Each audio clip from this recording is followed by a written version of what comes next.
এক মিনিটের মধ্যে আজ ৫ জানুয়ারি পশ্চিমবঙ্গ ও ভারতের শীর্ষ ১১টি খবর।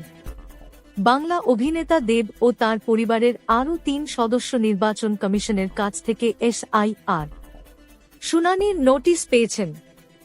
বাংলাদেশে পুশব্যাক হওয়া গর্ভবতী সোনালী খাতুন ভারতে ফিরে এসে পুত্র সন্তানের জন্ম দিয়েছেন।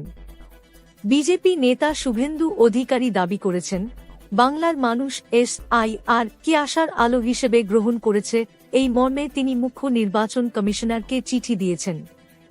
মুখ্যমন্ত্রী মমতা বন্দ্যোপাধ্যায় তৃতীয় চিঠিতে SIR এর ত্রুটি সংশোধন বা প্রক্রিয়া স্থগিতের অনুরোধ জানিয়েছেন। এক বিজেপি নেতার ভোটের সময় লক্ষ্মীর ভাণ্ডার উপভোক্তাদের লক আপ করার মন্তব্য নিয়ে রাজ্যজুড়ে তীব্র বিতর্ক। পশ্চিমবঙ্গে বাল্যবিবাহ রোধে উল্লেখযোগ্য অগ্রগতি, নিরাশার শেষ থেকে আসার নতুন পথের গল্প। দিল্লি দাঙ্গা মামলা, বিলম্বকে জামিনের ট্রাম্প কার্ড হিসেবে ব্যবহার করা যাবে না যুক্তি সুপ্রিম কোর্টের।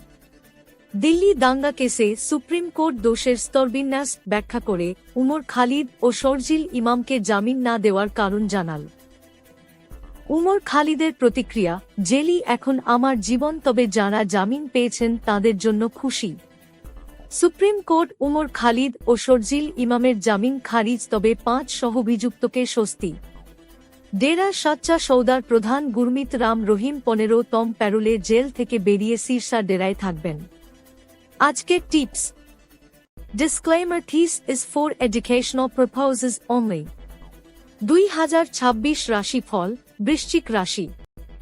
২০২৬ সালে কর্মক্ষেত্রে উন্নতির সুযোগ, তবে সিদ্ধান্তে ধৈর্য জরুরি। আর্থিক দিক স্থিতিশীল হবে, বিনিয়োগে সতর্কতা রাখুন।